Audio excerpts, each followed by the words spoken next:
Up on Mountain News this morning, homeowners in one eastern Kentucky county face a hurdle as they recover from historic flooding. And a Kentucky search and rescue team reminds everyone to stay safe as they explore the great outdoors during the fall season. Dedicated to eastern and southern Kentucky, this is WYMT Mountain News this morning.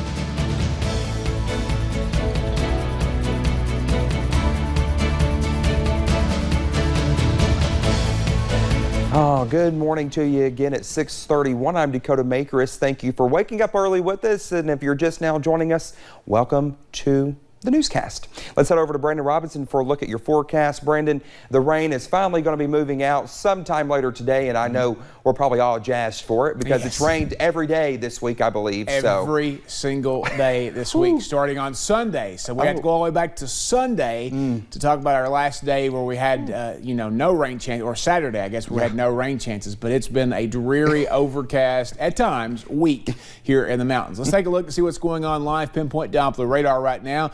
Rain's still out there, but it's starting to get further east. It's starting to pull away this morning. Heavy pockets of rain going through parts of Breathitt and Magoffin counties this morning, so keep that in mind. Also parts of Perry and over toward Knott counties as well. US 119, US 23 moving toward Pikeville there this morning. You see a little bit of wet road activity, maybe some rain heading that way, a little patchy fog too. Temperatures in the low to mid to upper 60s depending on where you are this morning. The forecast for the rest of the day, 75 this afternoon. Skies will gradually clear from west to east, and then tonight no more rain chances, especially the later into the night we get. Dakota? All right, Brandon, thank you. Thursday, officials with the Laurel County Sheriff's Office searched 2 homes belonging to a recent murder victim. Detectives executed search warrants at 2 homes on Maple Grove Road west of London belonging to Brian McCarty, who was found dead on September 25th. Detectives were able to take numerous pieces of evidence, and we are told they obtained significant information. A $14,000 reward is being offered for information that leads to the arrest and conviction of anyone involved in the murder. U.S. Army officials say a Fort Campbell soldier is being charged with killing his wife. Fort Campbell officials say 33-year-old Sergeant First Class Joseph Santiago is charged with murder in the death of his pregnant wife, Megan Santiago. Additional charges include killing his wife's unborn child. No further information was released. A trial began Wednesday for the first of 4 former Kentucky deputy jailers who are accused of an inmate's death back in 2018. Former Boyd County Detention Center Sergeant Brad Roberts is charged with manslaughter. Additional charges include criminal abuse in the death of 40-year-old Michael Moore. Court documents reveal jurors saw videos showing snippets of the last hours of Moore's life. The videos showed him being thrown into a chair, body slammed on the floor, and falling from the top bunk of his bed. Investigators said Moore was found unresponsive at the jail hours after he was brought in. Over in Bell County, a man is in custody after deputies say he set fires in a woman's home and threatened her with a sword. 23-year-old Jonathan Rains reportedly started fires in a woman's bathroom, kicked the bathroom door off its hinges, and stabbed her walls with a knife. They say he was also threatening that woman by swinging a sword around. Rains is charged with arson, criminal mischief, and menacing. A former Kentucky lawmaker is filing a lawsuit against Facebook, accusing it of committing fraud by suppressing his posts containing conservative viewpoints. Eric Dieters is a former lawyer in Ohio and northern Kentucky. Dieters filed his lawsuit after he said he discovered his posts were not being properly displayed to the public. He believes his posts were targeted even if he paid the social media company to boost them. Dieters retired from practicing law after his license to practice was revoked here in Kentucky. Yesterday, Governor Andy Beshear honored Holocaust survivor and Appalachian civil rights attorney John Rosenberg, as well as his wife Jean and their 2 children as Team Kentucky All-Stars. The governor thanked the family for their 50-plus years of service to Eastern Kentucky. When John was just 7 years old, he and his family were kidnapped by Nazi soldiers from their apartment in Germany. They spent months in a detention camp but were able to escape to the United States in February of 1940. What's so remarkable about John is that he took one of the most traumatic, horrific experiences in human history, and more than just about anybody would be able to go through, and he turned his anger and is painting to a lifetime of service and incredible compassion. Rosenberg founded Apple Red of Kentucky, or the Appalachian Research and Defense Fund, which has provided free legal services to thousands of families. He served as director for 3 decades before his retirement. He also helped establish the Appalachian Citizens Law Center in Whitesburg. His wife Jean founded the East Kentucky Science Center and Planetarium, and together the couple inspired their children to continue the family's legacy in public service. Yesterday was also John's 90th birthday, so happy belated to him. One of the hardest hit counties during the March flooding was Breathitt County, and now some are facing another hurdle after being told they cannot renovate their homes. Our Corey Standing explains how one state representative is looking to change that. When they had all the time until March. It all began when officials from Frankfort paid a visit to Breathitt County. I was angry that there would be some people that would encourage my people, my constituents, to stop building, and cold weather is right around the corner. One of the areas hit the hardest by the flooding in March.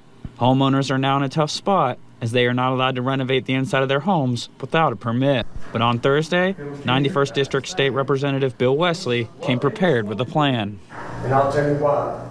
I told them that I would take full responsibility, that I told all of my constituents to continue to build, and I'm proud of all my constituents in the state of Kentucky and in my district. Breathitt County Judge Executive Jeff Noble sharing in his frustration. I was outraged pretty much, and you know, I think it's ridiculous. I'm thankful for Bill for coming up and standing up. Hoping to help community members get back in their homes.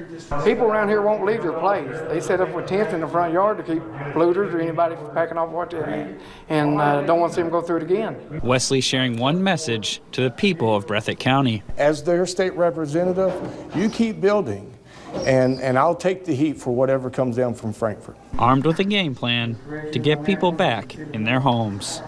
In Breathitt County, Corey Sanning, WYMT Mountain News. Wesley says he will continue to fight until the issue is resolved. He also hopes to adopt all roads with the public meeting that is scheduled for November 23rd. Well, 67 rescues. That is how many Wolfe County Search and Rescue have responded to so far this year. In a normal year, the team responds to around 50. During the past 10 years, Red River Gorge has seen a steady increase of visitors. But before beginning one's journey, it is important for visitors to know their fitness levels and do some research before hiking the trails. So if you get out there and something happens, darkness falls on you quicker than what you expected, carry a flashlight. A way to make a shelter if needed, if the weather turns bad. Make sure your cell phone's charged up, and we also recommend to carry an extra battery pack for your mobile device. So if you do get out there and find yourself in trouble, you've got a way to charge that phone up if you need to be able to call for assistance. Now the team hopes more people come out to enjoy the gorge this fall, but keep safety in mind. The 40th annual Jenny Wiley Festival is underway over in Floyd County with live outdoor music, food, crafts, a car show and motorcycle show, and more. Thousands of people will hit the streets of Prestonsburg to take part in all the festival has to offer. Due to the ongoing pandemic, organizers have placed hand washing stations throughout the streets of downtown Prestonsburg and have encouraged but not mandated masks at the festival. Since the state is not mandating masks, we are not mandating them. We are strongly urging people to wear a mask. If you're sick, don't come. Saturday night's concert with the Quiet Riot could see upwards of 10,000 people in town.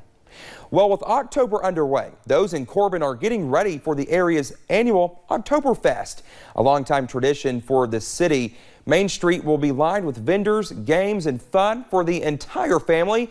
Corbin Tourism Executive Director Maggie Monholland says this has been a busy time for her, but the thought of seeing a smile on everybody's face is what she is excited for. We will have over 60 vendors on Main Street, as well as hay rides, music, and a cornhole tournament. Lots of fun for the family. The event goes on from 10 to 7, and it'll be a great time for people. The event will be held this Saturday right near Sanders Park.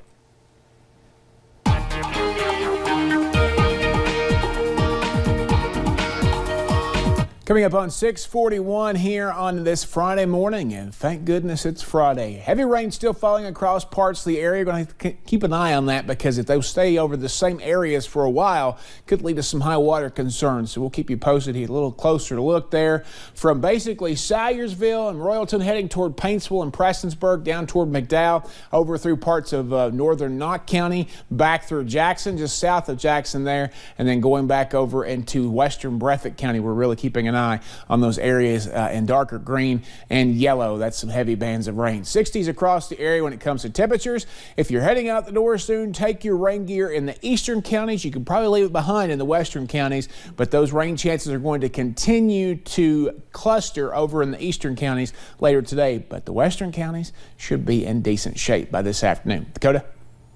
All right, Brandon, thank you, and thank you for joining us. The time is now 6:41. Still to come here on Mountain News this morning. A strong earthquake hits a major Japanese city. We'll have those details when we return.